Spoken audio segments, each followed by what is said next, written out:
ಬೀದರ್ ಜಿಲ್ಲೆಯ ಹುಲ್ಸೂರು ತಾಲೂಕಿನ ಪಂಚಾಯಿತಿ ಆವರಣದಲ್ಲಿ ಕರ್ನಾಟಕ ರಾಜ್ಯ ಸರ್ಕಾರಿ ನೌಕರರ ಸಂಘದ ತಾಲೂಕು ಶಾಖೆಯ ನೂತನ ಕಾರ್ಯಾಲಯವನ್ನು ಸಂಘದ ರಾಜ್ಯಾಧ್ಯಕ್ಷ ಸಿಎಸ್ ಷಡಾಕ್ಷರಿ ಉದ್ಘಾಟನೆ ಮಾಡಿದರು.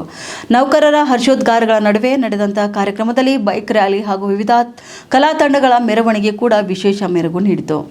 ಬಳಿಕ ಗುರುಬಸವೇಶ್ವರ ಸಂಸ್ಥಾನ ಮಠದಲ್ಲಿ ನಡೆದಂತಹ ವೇದಿಕೆ ಕಾರ್ಯಕ್ರಮ ಉದ್ಘಾಟನೆ ಬಳಿಕ ಮಾತನಾಡಿದ್ದಾರೆ.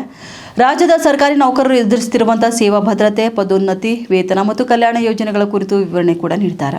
ಸಂಘಟಿತ ಶಕ್ತಿಯಿಂದಲೇ ನೌಕರರ ಹಕ್ಕುಗಳು ಪರಿಣಾಮಕಾರಿಯಾಗಿ ರಕ್ಷಿಸಬಹುದು ಎಂದು ಅವರು ನೌಕರರು ತಮ್ಮ ಜವಾಬ್ದಾರಿ, ನಡೆನುಡಿ, ಕಾರ್ಯಪದ್ಧತಿ ಮತ್ತು ಅನುಭವವನ್ನು ಆತ್ಮಾವಲೋಕನ ಮಾಡಿಕೊಳ್ಳಬೇಕು ಎಂದು ಸಲಹೆ ಕೂಡ ನೀಡಿದರು.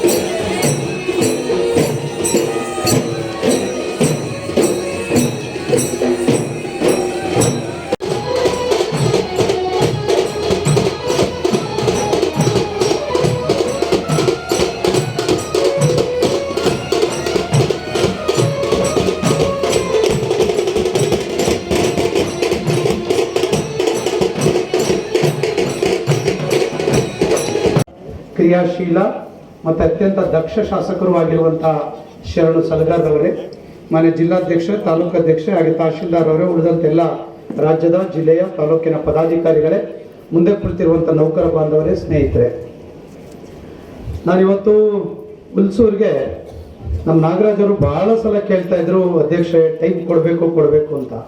ನನಗೆ ಹುಚ್ಚಿಡಿಯೋದೊಂದು ಬಾಕಿ ಇತ್ತು. ಈ ಹುಲ್ಸೂರು ಇಷ್ಟೊಂದು ತಲೆ ತಿಂತಾನಪ್ಪ ಇಲ್ವಾ, ಕೆಲಸ ಇಲ್ಲ, ನಾವು ಎಲ್ಲಿ ಹೋಗೋದು, ಕೆಲಸ ಮಾಡೋಣ, ಟೂರ್ ಮಾಡೋಣ.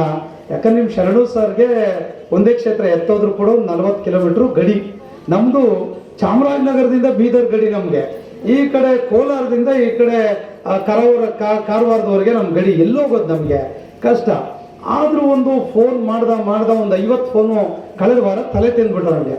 ನಾನು ಏನು ಮಾಡಬೇಕು ಅಂತ ಯೋಚನೆ ಮಾಡಿ ಹೆಂಗೋ ಜೋಡಿಸ್ಕೊಂಡು ಒಂದು ಪ್ಲಾನ್ ಮಾಡಿ, ಗುಲ್ಬರ್ಗದಲ್ಲಿ ಒಂದೆರಡು ಕಾರ್ಯಕ್ರಮ ಇತ್ತು, ಇದೊಂದಿತ್ತು, ಎಲ್ಲ ಜೋಡಿಸ್ಬಿಟ್ಟು ಹೆಂಗನ ಕಷ್ಟ ಆಗಲಿ ಅಂತ ಹುಡುಕಿ ವರ್ಕೌಟ್ ಮಾಡಿ ಈ ಡೇಟನ್ನು ಕೊಟ್ವಿ.